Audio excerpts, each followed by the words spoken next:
बिस्मिल्लाहिर्रहमानिर्रहीम। अस्सलामुअलैकुम। कैसे हैं आप सब? उम्मीद करती हूँ आप सब खैरियत से होंगे। अल्लाह ताला आपको खुश रखे, आबाद रखे, खैर आफियत से रखे। आज मैं बना रही हूँ मिक्स वेजी पोटैटो बॉल्स। इसके लिए मैंने लिए हैं 4 ब्रेड के पीस लिए हैं। उनको साइड से मैंने इसी तरह कट कर लिया है। बाकी जो 2 पीस हैं उनको भी मैं इसी तरह से कट कर लूँगी। और इसके बाद मैंने लिए हैं 6 से 7 मीडियम टू स्मॉल साइज़ के पोटैटो। उनको बॉईल करके पील करके मैश कर लिया है। 2 पैकेट मैंने लिए हैं मैगीज़ के, उनको बॉईल कर लिया है। 1 चाय का चम्मच इसमें नमक जाएगा, 1 चाय का चम्मच काली मिर्च, 1 चाय का चम्मच पिसी हुई लाल मिर्च, आधा चाय का चम्मच कुटी हुई लाल मिर्च, आधा चाय का चम्मच ज़ीरा, 1 चाय का चम्मच इसमें जाएगा खुश्क सूखा धनिया। आधा कप मैंने गाजर का लिया है, उसको छील लिया था और कद्दूकश कर लिया है। उसके बाद जाएंगी 5 टेबलस्पून इसमें जाएंगी बंद गोभी के, उसको भी मैंने बारीक बारीक काट लिया था। 4 से 5 खाने के चम्मच ही इसमें शिमला मिर्च ऐड करूँगी। 2 खाने के चम्मच मैंने प्याज लिए हैं, उनको भी बारीक बारीक चॉप कर लिया था। जो मैगी मसाला निकलता होता है नूडल्स में से, वो मैं दोनों पैकेट्स के इसमें डाल दूँगी। 2 खाने के चम्मच इसमें बेसन जाएगा। ब्रेड को मैं इसी तरह रफली उसके पीसेस करके इसमें पोटैटोज़ में डाल दूँगी।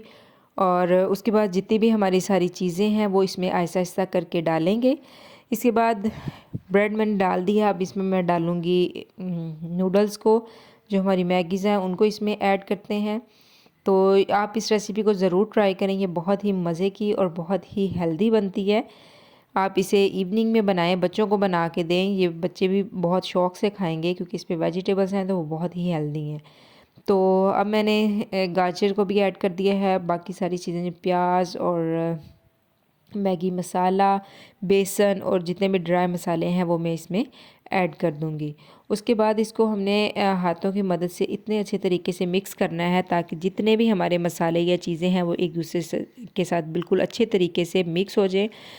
इसमें कोई और चीज़ ऐड नहीं करेंगे क्योंकि पोटैटो और मैगीज़ जो है वो इसके साथ बहुत अच्छी बाइंडिंग हो जाएगी। तो फिर उसके बाद इसकी बॉल्स बनानी है और इसको फ्राई करना है। बॉल्स आपने ज़्यादा बड़े साइज़ की ना बनाए, मीडियम टू स्मॉल साइज़ की ही बनाएं। तो इस तरह मैं सारी बॉल्स रेडी कर ली हैं। अब मैंने दूसरी साइड पे मैंने पैन में ऑयल को गर्म कर लिया था, इसमें सारी बॉल्स डाल दूँगी। जब प्यारा सा गोल्डन कलर आ जाएगा तो मैं इन बॉल्स को निकाल लूँगी।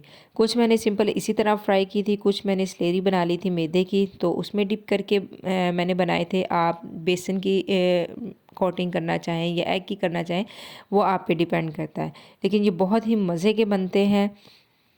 ये मैंने मैदे के साथ बनाए थे। 2 खाने के चम्मच मैंने मैदा लेके उसमें थोड़ा सा पानी ऐड किया था और उसकी स्लेरी से बना के उसमें डिप करके बनाए थे। तो अब इसकी फ़ाइनल लुक देख लेते हैं। ये इसकी फ़ाइनल लुक बहुत ही प्यारे, जितने ये वैसे देखने में प्यारे लग रहे हैं, टेस्ट भी इसका बहुत ही मज़े का बना था। तो वीडियो आपको अच्छी लगे तो लाइक कर दें, शेयर कर दें, सब्सक्राइब कर दिया करें। तो मिलते हैं अब नई वीडियो के साथ। अल्लाह हाफिज़, फ़ी अमानिल्लाह, रब रखा।